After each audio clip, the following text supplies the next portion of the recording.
कोकण आहे साहित्य रत्नांची खाण. याच भूमी नदीलीत साने गुरुजी, विंदा, खांडेकर, जयवंत दळवींसारखी अनेक रत्न. हाच वारसा चालवतायत नव्या पिढीचे, नव्या दमाचे साहित्यिक. अशाच साहित्यिकांसाठी कोकण साधनं आणलं हक्काचं व्यासपीठ. जागर कोकणच्या साहित्य रत्नांचा.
नमस्कार. कोकणचं पहिलं दैनिक कोकण 7 आणि कोकणचं नंबर 1 महाचॅनल कोकण 7 लाईव्ह यांच्या माध्यमातून जागर कोकणातील साहित्य रत्नांचा असं एक अभियान आपण राबवलेलं आहे. आणि त्या अभियानाअंतर्गत आज विशेष मुलाखत आपण साहित्यिक अजय कांडर यांची घेणार आहोत.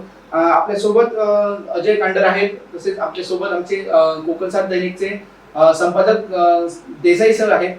कांडे साहेब नमस्कार. तुमचं कोकण 7 लाईव्ह आणि कोकण 7 दैनिकच्या वतीने स्वागत आहे. आमच्या या विशेष कार्यक्रमामध्ये आपण कोकणातील साहित्यिक हे कशा पद्धतीने पुढे चालतायत आणि साहित्यिकांमध्ये ह्या कोकणातील आपलं नाव एक दर्जेदार म्हणून ओळखलं जातं आणि त्या संबंधित आपली बहुतेक पुस्तकं देखील जी लिखित झाली आहेत, लेखक म्हणून तुम्ही प्रकाशित केलेली आहेत पुस्तकं आहेत आणि ती गाजली आहेत. काय सांगाल एकंदरीत या आपला अनुभव? खरं तर कोकणला खूप मोठी परंपरा आहे साहित्याची.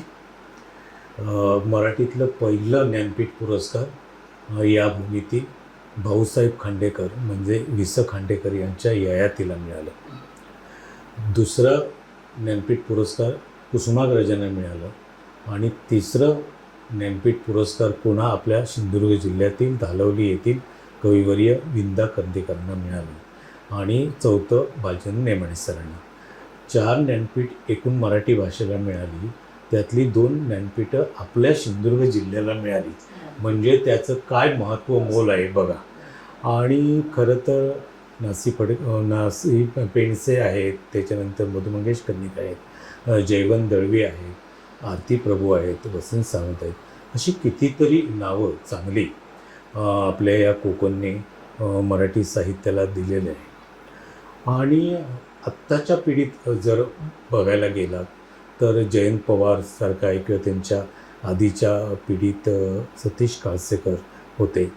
आणि जयंतनंतर आम्ही जी लिहिणारी सगळी मंडळी आहोत, प्रवीण बांदेकर असतील, त्याच्यानंतर आमचे गोविंद काजरेकर असतील, आणि दाकू कांबळी असतील, शरयू आसोलकर असतील, तर ही सगळी मंडळी मराठी कवितेच्या आत्ता मुख्य प्रवाहाच्या केंद्रस्थानी आहेत.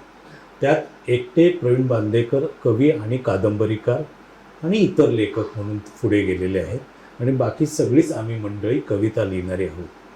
मला असं वाटतं की सिंधुदुर्गातला निसर्ग असा आहे की माणूस जन्माला येतो तो कविता लिहितो की काय असंच वाटावं एवढं चांगलं वातावरण आहे. फक्त प्रॉब्लेम आपल्याकडे काय होतो की त्याचा एक ध्यास घ्यावा लागतो आपल्याला आणि ध्यास घेणारी मंडळी मग पुढे जाते आणि पुढे जाण्याचा अर्थ असं असतं की जगण्याची समज जी असते ती समज जगण्याची समजून त्यातून व्यक्त होणे आणि उत्तम गुणवत्ता नेहमी सिद्ध करणे. आणि आज खरं तर खूप चांगली मंडळी तळ कोकणात लिहित आहेत आणि तुम्हाला सांगितलं तर आश्चर्य वाटेल. कोकण म्हणजे पालघर, ठाणे, रायगड, रत्नागिरी आणि सिंधुदुर्ग या चारही जिल्ह्यात अपवाद सोडून सिंधुदुर्ग जिल्ह्यातलीच साहित्यिक मंडळी खूप चांगल्या प्रकारे पुढे लिहित आहेत आणि पुढे जात आहेत. नक्कीच सर, हाच धागा पकडून मी आपल्याकडे येतो. खरं तर जागर कोकणातील साहित्यरत्नांचं ह्या आपल्या पूर्ण सदरातील हे दुसरं पुष्प आहे. आपण ज्या पद्धतीने उमेशने तुम्हाला सुरुवातीलाच विचारलं की कोकणातील साहित्यिकांची जी वाटचाल आहे आपण चांगल्या पद्धतीने ती ओळखसुद्धा करून दिली आणि त्यातील आपण एक ख्यातनाम आणि प्रतिभावंत अशा प्रकारचे कवी आहात. आपल्या स्वतः एवढ्या साहित्याचा संपूर्ण राज्य सरकारने सुद्धा एवढ्या मोठ्या प्रमाणात या ठिकाणी खऱ्या अर्थाने दखल घेतली. त्याचं अनेक विद्यापीठात त्यानंतर अभ्यासक्रमात सुद्धा समावेश झालेला आहे आणि अशा प्रकारची जी साहित्य रत्न आहेत ती जशी पूर्ण जरी आपण कोकण म्हणत असलो तरी तुम्ही म्हटलात ती वास्तव आहे की सिंधुदुर्ग ही खऱ्या अर्थाने त्याची मातृभूमी म्हणायला हरकत नाही आणि इथनंच हे जे साहित्य रत्न आहे, कारण सिंधुदुर्ग ही रत्नांची खाण आहे. सगळ्या क्षेत्रातील या ठिकाणी अनेक कलाकार घडून गेलेत आणि तीच एक परंपरा, कारण साहित्यामध्ये वारसा म्हणू शकत नाही पण ही परंपरा आपण पुढे नेत आहे. काय सांगाल संपूर्ण एकंदरीत आपली जी वाटचाल आहे, दुसरं पुष्प आपण आमच्या दर्शकांसमोर घेऊन जातोय आणि ही सगळी जी आपली वाटचाल आहे ती कशा पद्धतीने पुढे आपण घेऊन जाणार आहात? खरं तर तुमचा जन्म, शिक्षण या सगळ्या ज्या गोष्टी आहेत त्या बावशी सारख्या खेडेगावात झाल्यात आणि कोणतीही आधीची साहित्यिक परंपरा नसताना तुम्ही या साहित्य क्षेत्राकडे वळलात आणि जो उल्लेख केलात की इथला निसर्ग आहे कोकणातील, इथलं संपूर्ण परिसर आहे आणि यातूनच प्रत्येकाला जो मनुष्य मन आहे त्याच्यामध्ये कुठेतरी ती साहित्य जागृत होतं, कवी तयार होतो आणि तशा पद्धतीने आपली एंट्री झाली. याबद्दल काय विश्लेषण करा? खूप चांगला प्रश्न आहे. मी नेहमी सांगत असतो आपल्याकडे कलेच्या क्षेत्रातली मंडळी म्हणतात की आम्हाला वातावरण नाही, पार्श्वभूमी नाही म्हणून आम्ही मागे राहिलो. पण मला असं वाटतं ते अपवादात्मक असू शकतं. तुमच्यात आतली जिद्द असेल, ऊर्जा असेल आणि त्या कलेवरची निष्ठा असेल तर तुम्हाला मार्ग सापडतो. मी ज्या बावशीसारख्या परिसरातून आलेलो आहे, वाढत गेलेलो आहे, तिथे एकतर माझ्या घरची कुठलीच साहित्यिक पार्श्वभूमी नाही आणि गावातही पार्श्वभूमी नाही. आजही गावात वृत्तपत्र येत नाही, आजही ग्रंथालय नाही, आजही कोण गावातलं एखादं पुस्तक, एखादी कादंबरी, एखादा कविता संग्रह कोण वाचत नाही. अशा परिस्थितीतनं शेतीभाती करणारी माणसं, गुरंढोरं राखणारी माणसं आणि अशा वातावरणात माझ्यासारखा कवी मराठीच्या मुख्यधारेत स्थिर होतो. तर याचं काय मूळ असेल असं मला वाटतं ना. मी याचा शोध घेतो तर मला असं वाटतं की ही सगळी मुळं आपल्या मातीतच आहेत. फक्त आपल्याला ती ओळखता यायला पाहिजे. आपल्याकडे वारकरी परंपरा आहे, भजनाची परंपरा, ती आमच्या गावातही आहे, आपल्या सिंधुदुर्गात आहे तशी. माझी आजी वारीला जायची आणि माझी दुसरी आजी सांगायची की तिला विठ्ठल या शेतातच शोधायचा. एक आजी वारीला जायची, दुसरी आजी सांगायची मुलाबाळांमध्येच विठ्ठल बघायचा आणि शेतातच. म्हणजे या दुसऱ्या आजीने मला सावतामाळ्याची परंपरा, कष्टाला किंमत द्यायची हे शिकवलं आणि वारीला जाणाऱ्याने श्रद्धा, भक्ती काय असते, माणसांवर प्रेम कसं करावं हे शिकवलं. या दोन आजींच्या संस्कारातून मी घडत गेलो आणि भजनाच्या परंपरेतून भजनाचे जे संस्कार झाले त्यातूनच मी 7वी 8वीत असताना असे भजनाच्या चालीवर काहीतरी लिहायला लागलो. आजही माझ्या घरी ती डायरी आहे. आपण जे लिहितो ते अभंग म्हणता येणार नाही, पण अभंगाच्या चालीवर लिहिलं. अभंग संतांनी लिहिले, आम्ही कवितात लिहिणारी माणसं आहोत. तर त्या अभंगाच्या चालीवर मी लिहायला लागलो आणि कवितेचा फुटवा मला पहिला तिथे सापडला. आणि तिथून कवितेची वाटचाल सुरू झाली. आणि नंतर मग मी माझा भाऊ कणकवली कॉलेजला यायचा. त्याने सांगितलं वृत्तपत्रात छापायला पाहिजे. इथे एक दैनिक होतं, त्या दैनिकाच्या रविवार पुरवणीत मी कविता प्रसिद्ध करायला जायचो. एक पुरवणी बघणारा एक आपल्याकडे संपादक असतो आणि मुख्य संपादक वेगळे असतात. तर ते मुख्य संपादक एक दिवशी दर रविवारी येतोय ते बघायचं आणि मग मला म्हणाले, अरे तू इकडे, तू दर रविवारी दिसतो. तर मी म्हटलं सर माझी कविता मी दिली, छापली. तर छापली नाहीत त्यांनी. तर ते म्हणाले, अरे कविता लिहिणं हे भिकारपणाचं लक्षण आहे. तू जी कविता छापायचं काय मोठं असं, पुढच्या रविवारी घेतो तुझं, मला बातम्या गावातनं पाठव. मग मी बातम्या, कविता छापल्या जातील या आशेने बातम्या पाठवायला लागलो.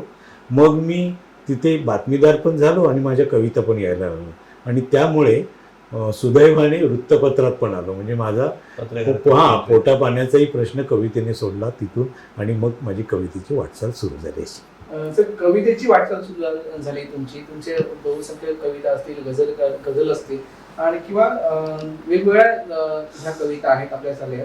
तर गंभीरपणे समाजाकडे गंभीरपणे बघण्याची जो दृष्टिकोन आहे तो आपल्याला कवितेतून कसा काय? वा, खरं तर प्राथमिक स्तरावर हौशीच्या पातळीवर लिहिलं जातं आणि एकाएकी तुम्ही गंभीर वातावरणाकडे कधीच वळत नाही. म्हणजे पत्रकारिता असून दे, नाटक असून दे, चित्रपट असून दे, साहित्य असून दे, ती वाटचाल तुम्हाला खूप करावी लागते. आम्ही कणकवलीत काम करत होतो. मी त्यावेळी एका वृत्तपत्रात पूर्ण वेळ काम करायचो कणकवली कार्यालयात पत्रकार म्हणून. आणि इथली सगळी माझी मित्रमंडळी होती, त्यांनी आम्ही चळवळ वगैरे सुरू केली. पण माझ्या घरच्या लोकांना असं वाटलं की वृत्तपत्रात काम करणे, कविता हा लिहितो, हे काय पोट भरण्याचं लक्षण नाही याचं आणि हा बाद जाणार आहे. कविता लिहिते म्हणजे बाद जाणारा माणूस. त्यामुळे घरच्या मंडळी, काकांनी प्रामुख्याने मला मुंबईला नेलं आणि त्यांची प्रेस होती, एक साधारण 30-35 कामगार होते. तर तिथे ते सगळं व्यवस्थापन करायला मला सांगितलं. पण आतला आपला जो किडा असतो एखाद्या कलेचा, तो थांबत नाही. काका बाहेर गेले की मी बाहेर पडायचो आणि शांताराम नांदगावकर आमच्या गावचे, नांदगावचे. तर माझ्या डोक्यात असं होतं की आपल्याला चित्रपटाची गाणी लिहायची आहे. मग मी तिथून बाहेर पडायचो आणि देवदत्त साबळे, अनिल मोहिले, त्यानंतर मेहंदीच्या पानावर अशा कॅसेट त्यावेळी निघायच्या. त्याचा संगीतकार मित्र आमचा डोंबुल्या राहायचा. त्याच्यानंतर उमाकांत कानेकर जे मोठे गीतकार, गोष्ट आई सांग मला रामाचे, हे ज्यांनी गीत लिहिलं, किंवा प्रकाशातले तारे तुम्ही, किंवा शोधिशी मानवा, अशी जी गाणी लिहिली आहेत त्यांचे गीतकार, त्यांचा मुलगा अजय कानेकर, या सगळ्यांकडे मी सकाळ संध्याकाळ जायचो आणि गाणी त्यांच्याकडे ठेवलेली असायची. मग एक दिवशी डोंबिवलीला काव्यरसिक मंडळाच्या ज्यात प्रसिद्ध कवी, मराठीतले ख्यातनाम आणि सचिन तेंडुलकरांचे वडील रमेश तेंडुलकर भेटले. ते आमचे गुरुवर्य असणारे वसंत सावंतांचे शिक्षक आणि त्यांना मी भीत कविता दाखवली. तर मला ते म्हणाले, अरे फार चांगली कविता लिहिण्याची शक्यता आहे आणि तू सिंधुदुर्गातला आहेस का? तर मी म्हटलं हो सर, तुम्हाला कसं कळलं? तर ते म्हणाले, नाही तुझी ही मालवणी बोलीतले शब्द आहेत ना, मला बोलीतले माहीत आहे. वसंत सावंत माझा विद्यार्थी. आणि मी म्हटलं हो सर, नाव ऐकलं आहे. नाही, तो सावंतवाडीत असतो आणि तू त्याला गावी गेलास की भेट. मी म्हटलं चित्रपटाची गाणी लिहिण्यासाठी वगैरे इकडे आहे. ते म्हणाले, ते तसं काही डोक्यात घेऊन कोण मिळालं तरी पण तू चांगली कविता लिहिशील. आणि मग चांगली कविता म्हणून काय? मी म्हटलं सर काय वाचायचं? मग त्यांनी दामनस्कर कवी सांगितले, त्याच्यानंतर कवटेकर कुलकर्णी सांगितले आणि काही कवी सांगितले, नारायण सुर्वे सांगितले आणि यांचे संग्रह सगळे मी वाचले. नंतर लक्षात आलं मुंबईत, अरे आपण ही चुकीचं काहीतरी चित्रपटाची गाणी वगैरे लिहितो आणि असं डोक्यात आहे. तर कविता ह्या सगळ्या पलीकडे आहे आणि खूप आपल्याला शिकायचं. आणि त्या अस्वस्थतेमधून मी इकडे आलो आणि त्याच वर्षी वसंत सावंतांना भेटायला कोजागिरी संमेलनाला गेलो आणि तिथून मग मला वसंत सावंत भेटले. आमचे हे सगळे मित्र भेटले, सावंतवाडीतले प्रवीण बांदेकर, गोविंद काजरेकर, हे जी सगळी मगाशी नावं सांगितली ती. आणि तिथेच राजन गवस, रंगनाथ पठारे भेटले आणि मुख्य धारेकडे आलो. आणि मग त्यातून जी चर्चा होत गेली त्यातून एक समज येत गेली. मग आम्ही मित्रमंडळी काय करायचो, हे 2-3 नोकरी करायचे सगळे. कोण RPDला होता, कोण बांदा कॉलेजला होता, पण परमनंट नव्हते. मग आम्ही आमचेच पैसे काढायचो आणि पुण्या मुंबईला जायचो चर्चासत्राला. आम्हीच राहायचो तिथे, मजा करायचो. आणि ते सगळं वातावरण बघून एक समज वाढत गेली की हे जे आजूबाजूला बघतो, जे परंपरेने आपल्यापर्यंत पोचलं आहे, ते वाईट नाही पण त्या पलीकडलं आहे आहे. ही जाणीव झाली, म्हणून गंभीर कवितेकडे वळलो. नक्कीच. आपण पत्रकारिता आणि कवी त्यानंतर ह्या दोन्ही गोष्टीची सांगड घालत असताना सुद्धा, कारण कवितेला सुरुवात करत आणि तिथनं तुमची पत्रकारितेत एंट्री झाली, पण पत्रकारिता आणि कवी या दोन वेगवेगळ्या भिन्न अशा संकल्पना आहेत, दोन वेगवेगळ्या गोष्टी आहेत. हे सगळं जरी असलं तरी आपण या दोन्ही भूमिका आणि जबाबदाऱ्या अतिशय यशस्वीपणे पार पाडलात. काय सांगाल, कशा पद्धतीने हे सगळं तुम्ही यशस्वीपणे पुढे नेलात? हो, खरं तर मला असं वाटतं की कुठलीही भूमिका असू दे, पत्रकार, कवी असू दे, कलावंत म्हणून असू दे, त्यातला माणूस आतला शाबूत असायला पाहिजे. तो जर शाबूत नसेल तर तुमचे गोंधळ होतात. माणूस शाबूत असणे म्हणजे असं की जी घटना घडते तर त्या घटनेकडे आपल्याला वरवर पाहता येत नाही. त्या घटनेला चारही बाजूनी बघावं लागतं, तपासून घ्यावं लागतं. म्हणजे उदाहरणार्थ आपण सगळे मित्र आहोत आणि मला एका मित्राने तुमच्या कोणाविषयी एखादी गोष्ट सांगितली, तर माझी ती एक सवय आहे, मी लगेच काही गैरसमज करून घेत नाही, काहीही रिलेशन बिघडत नाही. मी त्याचा मुळाशी जातो आणि मग सत्य शोधतो आणि मग त्यातनं जर वाटलं सत्यता आहे तर मग तो पुढचा संवाद त्या प्रकारचा होतो. तर आपल्याकडे मुळाशी जायची सवय मला जन्मताच आहे. आणि मी आत्ता साधारण 20 वर्षानंतर जो बुद्धाचा विचार करायला लागलो, म्हणजे मी खरं तर किंवा आंबेडकरांचा विचार करायला लागलो. मी रक्ताने बाबासाहेबांचा अनुयायी नाही, पण मी विचाराने बुद्धाचा अनुयायी आहे. याचा अर्थच बाबासाहेबांचा अनुयायी आहे. तर आपल्याला ही जी चिकित्सा लागली ना, बाबासाहेबांनी बुद्ध आपल्याला नेहमी चिकित्सा करायला सांगतात, संशय घ्यायला नाही सांगत. आपल्याकडे काय होते, चिकित्सा म्हणजे संशय असं आहे, तसं नाही. चिकित्सा करायला, चिकित्सा आणि संशय याच्यात फरक आहे. तर ती मला पहिल्यापासून सवय लागली. त्यामुळे मी पण, आपण एकत्रच सगळे स्थानिक बातमीदारी केलेली आहे, पण मला असं नेहमी प्रश्न पडतात की जिथे बातमी सामान्य वार्ताहराची संपते तिथून मग खरी पत्रकारिता सुरू होते. आणि काही वृत्तपत्रात मी केले ते 5-6 वर्ष संपादकीय पानार कॉलम मी चालवला, माहीत आहे तुम्हाला. किंवा काही अनेक वृत्तपत्रांचे ते नावं घेत नाही, महाराष्ट्रातल्या अतिशय प्रतिष्ठित वृत्तपत्रांमध्ये स्तंभलेखन मी 1-2 वर्ष केलेलं आहे. तर मला असं वाटतं की डोळस भान आपल्याला यायला पाहिजे. तसं भान आलं की पत्रकारिता आणि कविता ही एकाच नाण्याच्या बाजू आहेत आणि त्या तेवढ्याच सक्षम असतात. उलट मला पत्रकारितेत आल्यामुळे मी कवी म्हणून मोठा झालो, त्याचा अर्थ प्रसिद्धीने नाही, तर हे जे जग आपल्याला बघायला लागलं. म्हणजे आत्ता हे सगळं कसं घडतंय बघा. ॲक्सिडेंट झाला आहे, चला पुन्हा पंचायत समितीत जावा, पोलीस स्टेशनला, एकाच रिपोर्टरला सगळ्या गोष्टी आपल्याला करता येतात. आणि हे शतखंडित जगणं माझ्यापर्यंत असं एवढं थेट बोललं की मी हादरून गेलो.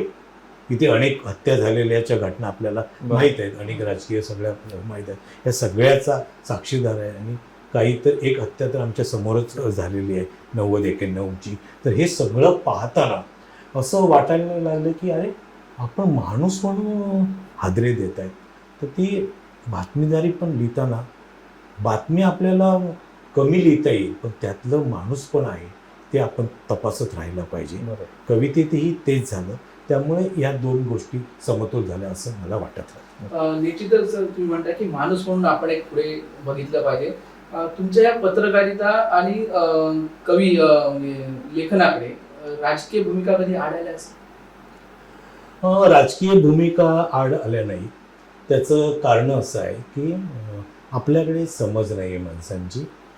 सगळ्या क्षेत्रातल्या पत्रकारितेत आहे, साहित्यात आहे, चित्रपट कलावंत म्हणून आहे. मी आत्ता एका अभिनेत्याशी बोलत होतो, तिथे पण आमची हीच सगळी चर्चा आहे. आड येत नाही त्याचं कारण असं की राजकारण हे तुमच्या जगण्यालाच, तुमच्या पाचवीलाच पुजलेलं असतं. बरं. आपल्याकडे एक समज काय आहे की मतदानाचं राजकारण म्हणजे राजकारण. तसं नसतं. राजकारण हे तुमच्या पाचवीला असं पुजलेलं असतं. आपलं लग्न सगळ्यांचं झालं आहे आणि आपण दिवसभरातनं आपल्या पत्नीशी एकदा जरी खोटं बोललो तरी आपल्या संसारातलं ते एक राजकारणच असतं. हां, तर राजकारण हे असं सगळ्या गोष्टीला असतं. आणि आपण जेव्हा मी आता सांस्कृतिक काम करतो, आमची समाज साहित्य प्रतिष्ठान, तुम्ही बातम्या मित्रमंडळी सगळे छापता, मला खूप चांगलं सहकार्य करता. खरं तर ही संधी आहे की तुमच्या कोकण साधने एवढी आम्हाला चांगली गेले 4-5 वर्ष चांगला हे दिलं आहे, तर तुम्ही संपादकच आहात, तुम्ही समोर आहात, हे चांगले प्रमुख रिपोर्टर आहेत, तर तुम्हाला दोघांनाही मी धन्यवाद देतो. तर या सगळ्याच्या पार्श्वभूमीवर आम्ही जी हे केले, तर ते भान असायला पाहिजे. पूर्वी कसं असायचं की साहित्य चळवळीला काहीतरी नाव द्यायचं.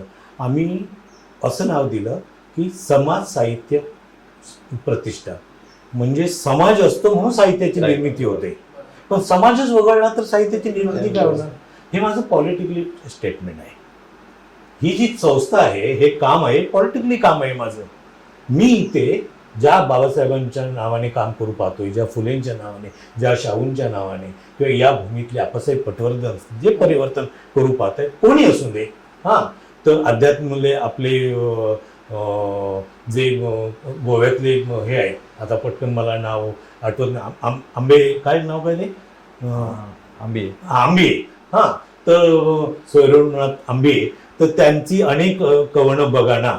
तर आपल्याला या पद्धतीने पुढे जायचं आहे समाज घेऊन. तर हे माझं पॉलिटिकल राजकारण आहे ना, सांस्कृतिक. तर ते सांस्कृतिक राजकारण करणे किंवा प्रत्यक्ष राजकारण करणे, ह्यासाठी एक दृष्टी विस्तारायला पाहिजे. ही दृष्टी विसरली की हे प्रश्न होत नाही. आता आम्ही जे काम करतोय, तर तुम्हाला सांगायला बरं वाटेल की आम्ही कुठल्याही राजकीय माणसाकडनं पैसे घेत नाही. आमचं हे आहे, आम्ही जेव्हा इथेच मीटिंग झाली होती, जे 10-15 लोक आम्ही एकत्र आहोत, तर तिथे असं ठरलं आहे की आम्ही स्वतः 5,000 रुपये काढतो, किंवा तुमच्यासारखा चांगला माणूस कोण असेल सामाजिक क्षेत्रात त्याने मदत केली तर ठीक आहे, पण राजकीय माणसाकडनं 1ही रुपया घ्यायचा नाही, त्याला स्टेजवरही बोलायचं नाही, पण तो सभागृहात बसला तरी चालेल, पण रसिक म्हणून बसवायचं. बरं, काय त्याचा जो दृष्टिकोन असतो ना, त्यामुळे त्या सुरुंग लागतो, त्या सगळ्या कामाला हस्तक्षेप होतो, आणि आपल्याला आत्ता परवडणारच नाही. अलीकडल्या 20 वर्षात ज्या पद्धतीनं अतीत धर्माचं राजकारणातून ध्रुवीकरण झालंय, माणसाचं भेद निर्माण केलं गेलंय, तर त्यातून आपण या पद्धतीने काम करतोय. म्हणूनच की जगण्याची समज त्या प्रकारे असेल तर हे प्रश्न आपल्याला उपस्थित होतो. बरं, आव्हानोल नंतर आपला दुसरा काव्यसंग्रह जो आला तो हत्ती इलो, आणि मला वाटतं हत्ती इलो मध्ये आपण जो संपूर्ण सारांश घेतलेला आहे, तो कोकणातील राजकीय प्रवृत्तींवर भाष्य करणारा असाच होता. तर काय नेमकं या कवितेची पार्श्वभूमी काय सांगाल? कशामुळे ही कविता आपल्याला सुचली? इथलं राजकीय पॉलिटिकल जो संपूर्ण एक किडाच म्हणायला हवा, तो जो सुरू असतो, तो त्यावर काय हत्ती आला म्हणजे कोकणातच हत्ती आहेत, कारण हत्ती म्हटल्यानंतर लोक हत्तीकडे जातात, पण तुमच्या नजरेत हत्ती वेगळा होता. खरं तर या हत्ती लोक संदर्भातल्या अनेक मुलाखती लोकांना घेतल्या आणि खूप मजेशीर मुलाखती झाल्या. पण तो जो हत्ती इल्यांचा काळ, लिहिण्याचा पेक्षा प्रसिद्ध झाल्याचा काळ, हा माझ्या मनात आपोआप दहशत निर्माण करणारा होता, आपणच. आणि त्या पद्धतीची थोटी दमदाटी झाली. म्हणजे महाराष्ट्र टाईमला आमच्या प्रवीण बांदेकर कादंबरीकारांनी एक लेख लिहिला, आणि त्यात असं म्हटलं त्यांनी की अजय कांडरसारखा तरुण कवी की एके बाजूला अशी छान दीर्घ कविता, हत्तीलो राजकीय स्टेटमेंट करणारी कविता लिहितो, आणि एखादा ज्येष्ठ लेखक सगळीकडे राजकीय समर्थन, बाकीच्या गोष्टी सांगत नाही, कोणाचं नाव घेत नाही, राजकीय समर्थन करणारी पुस्तकं लिहितात. तर हे महत्त्वाचं विधान आहे अजयचं, आणि यावर आपल्याला सलाम त्याला करावं लागेल. तर इथल्याच राजकीय माणसांनी पत्र लिहिलं महाराष्ट्रामध्ये, कोकणात किती हत्तींनी कावळे हो, आम्हाला काही फरक पडत नाही, आम्ही अशा लोकांचं बघून घेऊ. म्हणजे ही धमकीच होती खरं तर. दुसरी गोष्ट, एका राजकीय मोठ्या पक्षाच्या एका माणसाने, मित्र आमचा अतिशय जवळचा मित्र, आणि मला फोन केला की अजय, मी संग्रह वाचला आणि हे काही तू बरोबर केलंच नाही, बघू आपण काय बघू असं म्हटलं. दुसरी गोष्ट, मग कोकणातला एक लेखक चांगला मोठा याच इथेच माझ्या घरी आला. मी ते पुस्तक दिलं त्यांना, सरांना, आणि मुंबईला असतात ते, आणि ते गेले. आणि मग नंतर त्यांनी फोन केलं की हे ज्या सगळं चरित्र दिसतंय ज्या नेत्याचं, ज्या राजकीय लोकांचं, हे अजय काय बरोबर नाही, मी तुझ्याशी बोलणार नाही. हां, तर मी म्हटलं सर तुम्ही समर्थक असू शकता, मी कुणाचाच समर्थक नाही आहे, पण माझी म्हणून स्वतःची एक भूमिका असते, ती कलावंत म्हणून आहे, कवी म्हणून आहे, आणि प्रत्येकाने जपलं पाहिजे. आपल्याला कोणीही गृहीत धरू नये, कारण मी कुणाला गृहीत धरत नाही. ते माझं राजकीय विधान आहे आणि ते राजकीय विधान हे फक्त कोकण पुरतं नाही. कोकण हे निमित्त आहे, कारण आपण लिहितो तो आपल्या भोवतालातूनच लिहितो आणि लोकलकडून ग्लोबल जवळ जातो. त्याच दरम्याने समाजवाद कोकणात जसा संपला तसा भारतातलाही समाजवाद संपत होता. त्याच्यानंतर काँग्रेसची सत्ता आली 95ला. पुन्हा जातीचं धर्माचं ध्रुवीकरण करणारी शिवसेना भाजप पुन्हा एकत्र आले. तसेच पक्ष त्या समविचाराचे केंद्रात आले. तर ह्या सगळ्याचा जो परिणाम आहे त्याचं एक उत्तम चित्र हत्ती इलोमध्ये येतंय. हत्ती हे एक मुवमेंट आहे राजकीय चळवळीची बदललेल्या, आणि आपल्याकडे ती जी मानसिकता लिहिण्याची माझी घडली की आपल्याला तुम्हाला माहिती आहे दोडामार्गला तुमच्या कर्नाटक गोवा आणि महाराष्ट्राच्या बाउंड्रीवर हत्ती आल्याने पुढे काय झालं. तर मी म्हटलं फार सुंदर रूपक आहे, हे रूपक घेऊन आपण राजकीय हत्ती कविता लिहूया. पण याचे एवढे चांगले परिणाम झाले की ही कविता ह्याच्यासाठी बाळ ठाकूर नावाचे मुंबईतले ख्यातनाम चित्रकार, त्यांनी सगळी चित्र काढली आहेत. 3 वेळा बैठका झाल्या आणि 3ही वेळा त्यांनी चित्र काढली आणि प्रकाशकाकडे पाठवले, शब्द प्रकाशनने काढले. तर ते मग पुन्हा फोन आला मला की ती घेऊ नका चित्र, मला अजयला भेटायचं आहे. मग मी गेलो पुन्हा, त्यांचे भांबेड गावी ते आले होते लांजाजवळ. आणि मग मी म्हटलं सर काय, म्हणाले अरे ही कविता सगळी वाचली आणि मी हादरून गेलो. आपली चर्चा ती मी विसरून गेलो होतो आणि मला कोकणातलं तळ कोकणातलं सिंधुदुर्गातलं सगळं राजकारण माहीत आहे, मी इथल्या लांजाचं असल्यामुळे. तू प्रत्यक्ष हत्तीबद्दल बोलत नाहीस, हे माणसांना मारून टाकणाऱ्या लोकांबद्दल बोलतोयस. तर हे मी सगळं बदलून तुला चित्र काढून देतोय. तर या अशा घटना आपल्याकडे झाल्या आणि खूप चांगल्या आल्या की मग त्याला खूप चांगला प्रतिसाद मिळाला. खूप कुसुमाग्रज सारखा पुरस्कार मिळाला, यशवंतराव चव्हाणांसारखा पुरस्कार मिळाला, इंदिरा संतांसारखा पुरस्कार मिळाला. त्याच्यानंतर तो MA ला लागला उत्तर महाराष्ट्र विद्यापीठाला. त्याच्यातले काही पीस याला अनुवादित झाले, हिंदी इंग्रजीमध्ये अनुवाद झाले. त्याच्यानंतर आत्ताच आमचे मित्र निधन झालेले राजा शिरगुप्पे आजऱ्याचे, त्यांनी ग्रामीण महाराष्ट्र शोधयात्रा माझ्या गावाकडनं सुरू केली, म्हणजे सिंधुदुर्गातनं. तर तिथे हे सगळी चर्चा करून त्या पुस्तकाची सुरुवातच या हत्तीचं काही पीस वापरून केलेलं एक चांगला प्रतिसाद मिळाला. निश्चितच तुम्ही हत्ती इलोची चांगली संकल्पना त्या पुस्तकात मांडली आहे. मी एक असा प्रश्न विचारतो की आपण म्हणतोय की गौतम बुद्धांच्या विचारांचे आणि बाबासाहेबांचे जे विचार आहेत ते आपण आचरणात केले आणि ते आपण ह्या गेल्या 20 वर्षामध्ये लोकांसमोर किंवा समाजासमोर येण्यासाठी आपण प्रयत्न करतात. बाबासाहेबांवरची आमची कविता लिहिली त्यावेळी आपल्याला कुठला एक वर्ग दुखावला किंवा समाज दुखावला असं काही झालं? आपल्याकडे खूप गोष्टी घडलेल्या आहेत. आत्ताच सावंतवाडीला 8 दिवसापूर्वी माझं व्याख्यान झालं बाबासाहेब समजून घेताना. गोव्याकडे जाताना ते स्मृतीस्थळ आहे बाबासाहेबांचं, बाबासाहेबांची सभा तिथे झाली होती 1935 साली, एका केससाठी आले होते. तर ते भाषणाचे व्हिडिओ सगळीकडे आत्ता फिरत आहेत आणि उलट्या सुलट्या प्रतिक्रिया दिल्या जात आहेत.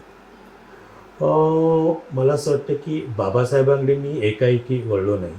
खरं तर मी लहानपणापासून ज्या मी समाजातनं आलो आहे, ज्या 96 कुळी मराठा समाजातनं आलो आहे आणि गावचा पटेल बिटेल, तर ही खूप उशिरा आली समज की माणूस एकच असतो, जात नसतं, धर्म नसतो, कोणच नसतो. आणि मी त्या विचारापर्यंत पोचायला मला खूप कालावधी गेला. खरं तर मी खूप जातीयवादी होतो, मी धर्मवादी होतो, देव मानणारा होतो. मी आता पूर्ण नास्तिक आहे. पण मी कोणाच्या श्रद्धेच्या विरोधात नाही, माझं म्हणणं मांडतो. पटत असेल तर त्याने कोणीही स्वीकारावं, पण आपण कोणाच्या श्रद्धेला विरोध नाही करायचा, आकणतांडव नाही करायचा, आपले मुद्दे मांडायचे. कारण माणूस एकत्र असला तर तो सुधारणार ना, बदलेल. माणसाला तोडून का उपयोग आहे? तर बाबासाहेबांकडे वळण्याचं कारणच माझी आजी आहे. तर बाबासाहेबांकडे आजी सांगायची की आजीला माझ्या बाबासाहेब वगैरे काही माहीत नाही. आजी सांगायची की हे जे सगळी पटेलकी गावातली आहे ना, ही खोटी आहे. म्हणजे आम्ही मंदिराची पूजा करायचो, आमच्या पंजोबांकडे ते मंदिराची सगळी सेवा होती, मग आम्ही शेजाऱ्यांकडे दिली. मग ह्यातून माणूस बाहेर पडणं कठीण असतं. आज आपल्याला माहित आहे गावातलं ती सगळीच वातावरण कसं राहणार. आणि आजही घरच्या लोकांना, घरचे लोक सगळे एके बाजूला, मी विचाराने एके बाजूला. हां, तर मला असं वाटतं की तिथपर्यंत जाण्यासाठी आपली जी दृष्टी असते ती दृष्टी विकसित व्हायला पाहिजे. आणि ही दृष्टी माझ्या आजीने विकसित केली. आजी मला म्हणायची, म्हणजे आम्हाला घरात असे संस्कार झाले, कोणही शोषित माणूस आला की तो उपाशी जाऊ नये, त्याला पाणी तर द्यायचं वेळ प्रसंगी. आमच्या घरी नेहमी 1-2 माणसांचं जेवण, हं. आणि त्यावेळी कोण परिस्थितीने का श्रीमंत नाही तरीच आम्ही शेतकरी फॅमिली. मग ते सांगायचे की 1-2 माणसांचं, आईला सांगायचे की ती हे करून ठेव, जेवण जास्त ठेव, मग तिथे हे करायचे. आणि समानतेचं एक तत्व तिच्या वागण्या बोलण्यात होतं. ते संस्कार झाल्याने मग मी बाबासाहेबांकडे, आणि माझे इथले काही विद्रोही मित्र मला भेटले, आबा शेवरे भेटले, त्याच्यानंतर उत्तम पवार भेटले, असे मित्र भेटले, आणि मी बदलत गेलो, त्या सगळ्यातून गेलो. आणि मग एकदा समज आली की मग आपल्याला कळायला पाहिजे की आपल्याला कुठे पोचायचं. आणि युगानुयुग तर आत्ता हिंदी अनुवाद त्याचा येतोच आहे, आणि ती कविता हिंदी अभ्यासाला MA ला लागते आहे. त्याचं अधिकृत सगळं झालं की तुम्हाला मी सांगेनच. पण खूप संग्रह गाजला. एका वृत्तपत्रात महाराष्ट्र टाईममध्ये मी त्या संग्रहाबद्दलचा लेख लिहिला की कुठलाही महापुरुष एका जातीत बांधता येत नाही, अशी मी माझी लेख लिहिला. आणि रविवारी लेख आला, आणि मंगळवारी रात्री मला प्रकाशकांचा फोन आला की 500च्या 500 प्रती बुक झाल्या. मग त्यामुळे 500ची एक आवृत्ती आणि दुसरी 500ची एक आवृत्ती 6 डिसेंबरची एक तारीख घालून आणि 7 डिसेंबरची दुसरी तारीख घालून एकाच वेळी 2 आवृत्त्या छापल्या. बरोबर. मग तिसरी आवृत्ती त्याच वर्षी छापली, आणि आता तीही संपेल. नक्कीच आपण अतिशय फार मोठ्या विषयाला हात घातला, आणि तेवढंच ते यश सुद्धा मिळालं. अगदी दुसरा सुद्धा महत्वाचा तसाच मुद्दा आहे, आपले थेट महात्मा गांधींविषयी सुद्धा, गांधींवर सुद्धा आपण कविता लिहिली. खरं तर अनेक जगातल्या लोकांनी महात्मा गांधींवर काव्य लेखन केलेलं आहे, पण आपण जी कविता लिहिली, काय त्याचं वैशिष्ट्य होतं, आणि आपल्याला या कवितेमागचं वेगळेपण आपण काय सांगाल? कसं आपल्याला वाटलं की आपण महात्मा गांधींवर कविता केली पाहिजे? कारण आपलं लेखन जे आहे, वक्तृत्व आहे, या सगळ्या परखड गोष्टी आहेत, आणि अशाच पद्धतीने हे सुद्धा काव्य आपण साकारलं. खरं तर इतर कविता ज्या आहेत त्या डोक्यात आधी काहीतरी येऊन असं झालेलं आहे. पण महात्मा गांधींवरची जी कविता आहे ती काही एका प्रसंगानिमित्ताने मग लिहायची सुचली. मी एक महात्मा गांधींचा पीस कवितेचा लिहिला होता, आणि तो तेवढाच संपवलेला होता. आमचे सुशील धसकटे म्हणून आहेत कादंबरीकार, प्रकाशक, ते दिवाळी अंक काढत होते महात्मा गांधींवर. तर 2 वर्षापूर्वी लोहिया आणि गांधी असा एक दिवाळी अंक काढला त्यांनी. तर ते म्हणाले मला की तुम्ही एक कविता आम्हाला महात्मा गांधींवर द्या. आणि ज्येष्ठ संपादक आणि लेखक मराठीतले मोठे असणारे महावीर जोंधळेबाई, तर त्यांनी लोहियांवर कविता लिहायची असं ठरलं. माझी कविता पाठवल्यावर सुशील दसकटेंना एवढी आवडली की ते म्हणाले की तुम्हाला तुमचा पिंडच आहे दीर्घ कवितेचा, तर मला तुम्ही ही कविता पुढच्या 4-5 महिन्यात पूर्ण करून द्याल का? मी यातून ती छापतो. तर मी म्हटलं ठीक आहे, प्रयत्न करतो. मग लिंक लागली, मी कविता लिहिली. पण मी त्यांना असं म्हटलं की मी जेव्हा बोलतो किंवा मी जेव्हा लिहितो ते कोणाचं चरित्र सांगणे हा आपला हेतू नाही. त्या महात्मा गांधी असतील, आपले बाबासाहेब आंबेडकर असतील, महापुरुष कोणताही असेल, त्याचे विचारणे आजची प्रश्न हे सांगण्याचं आहे ना. प्रश्न उपस्थित करणे, व्यवस्थित हस्तक्षेप करणे हाच लेखकाचा, पत्रकाराचा आपला भाग असतो. हां, मग त्यानंतर मग ते म्हणाले हरकत नाही, तुमचं स्वातंत्र्य आहे. मी ती कविता लिहिली आणि मी सगळी कविता 50-55 पानांची पाठवली. मग ते म्हणाले अरे हे चांगलं पीस झालं आहे आणि तुम्ही एक काम करा. दसकर सर म्हणाले कारण सर मी यातले 4-5 भाग फक्त छापतो आणि ही कविता कोणाला देऊ नका. तुम्ही जर परवानगी देत असेल तर मी लगेच दिवाळी अंकानंतर याचं पुस्तक करतो. ओके. आणि बरं झालं. मग ती कवितेतले 4-5 भाग पाठवले आणि गेल्या वर्षी 2 ऑक्टोबरलाच पुण्यात त्याचा मोठा प्रकाशन सोहळा झाला आणि त्याला आता खूप चांगला प्रतिसाद मिळतोय. आत्ता 1च वर्ष झालं आहे, त्यालाही खूप चांगला प्रतिसाद मिळतो. पहिली आवृत्ती अशीच बुक झाली पहिल्या 8-10 दिवसात आणि नंतर दुसरी आवृत्ती हे झालेली आहे आणि त्याच्यावर चांगली चर्चा होते. नागपै सेवंगने आमचे जे ज्येष्ठ मित्र चळवळीतले आहेत, ॲडव्होकेट देवदत्त परुळेकरी नागपै सेवंगनचे अध्यक्ष, त्यांनी हेमंत देसाई, मुकुंद कुळे अशा दिग्गज लोकांना बोलून आणि काही महत्त्वाचे लोकांना बोलून त्यांनी एक चर्चासत्र आयोजित केलं होतं या ह्याच्यावर, आणि याच्यावरचा एक समीक्षा ग्रंथही आता लवकरात लवकर येतो.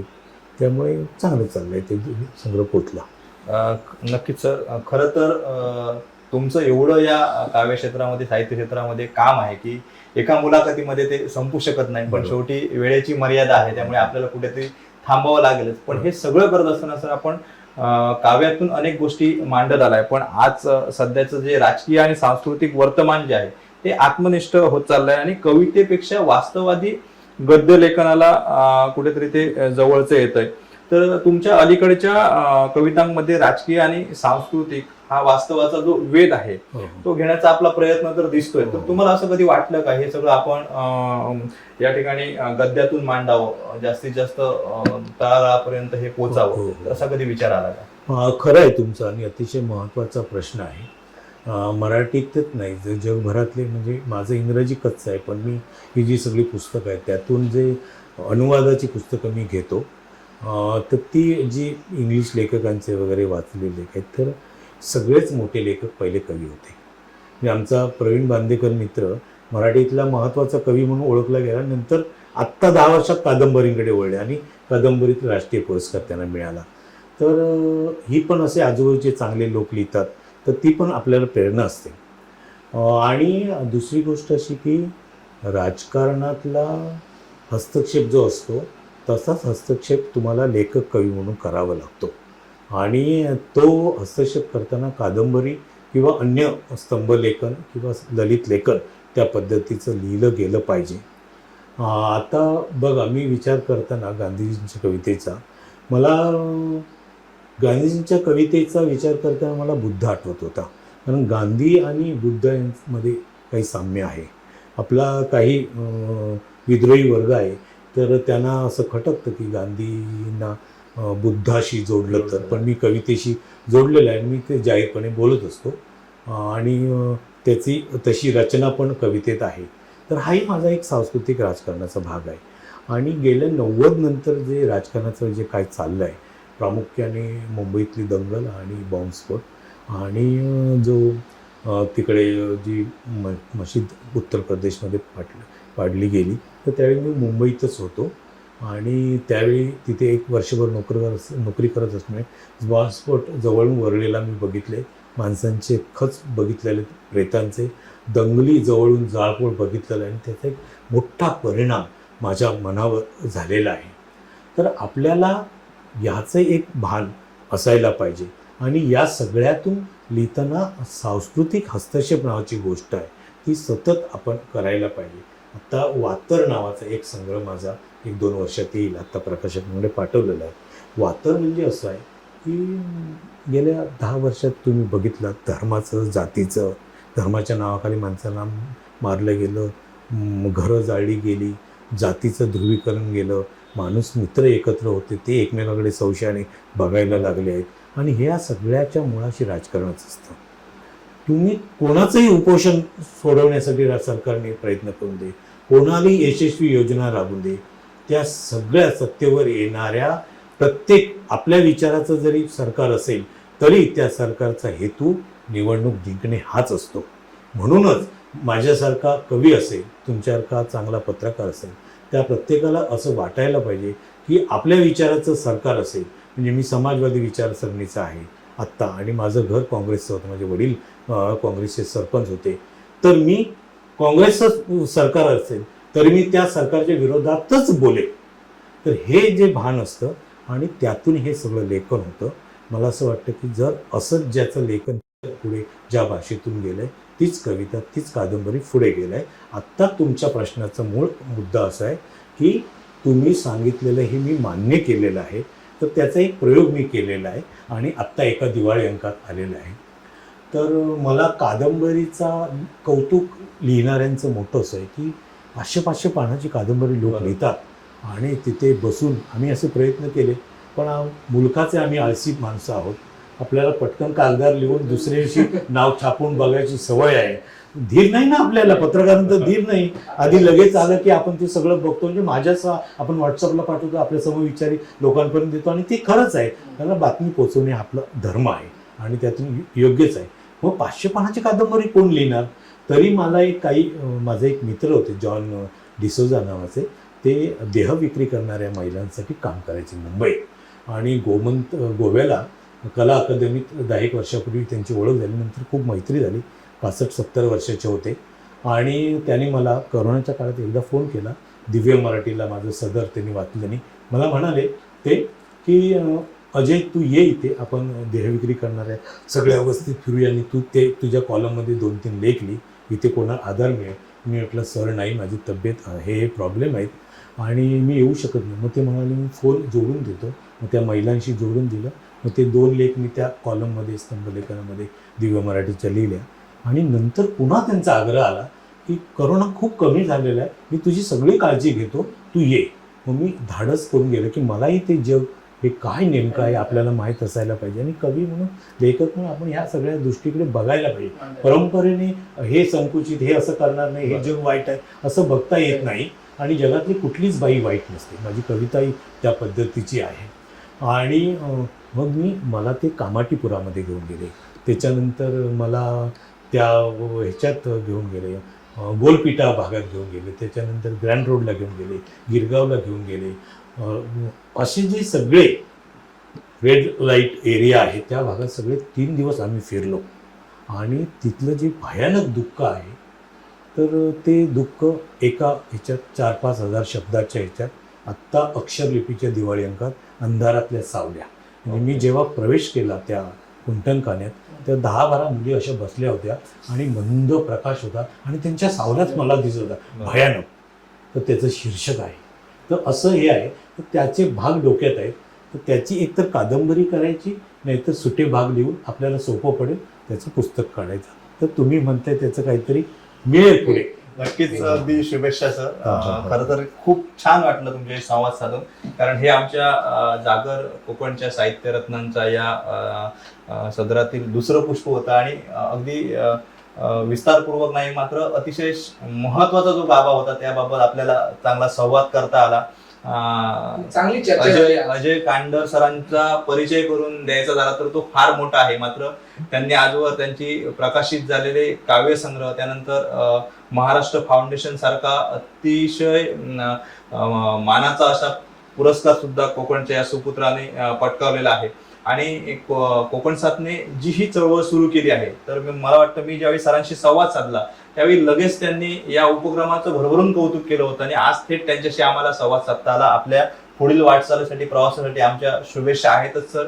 दर्शकांना सुद्धा मी सांगू इच्छितो की आम्ही जी ही एक नवं अभियान सुरू केलेलं आहे ते सुद्धा यापुढे सुरूच राहील.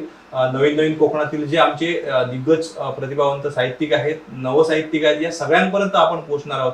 मात्र वाचकांचा आणि दर्शकांचा जो प्रतिसाद मिळतोय तो खऱ्या अर्थाने आम्हाला अधिक पाठबळ देणार आहे. नक्कीच आता या पूर्ण पुष्पामध्ये आपण इथेच थांबतोय. लवकरच आपण भेटू नवीन पुष्पामध्ये. धन्यवाद. धन्यवाद.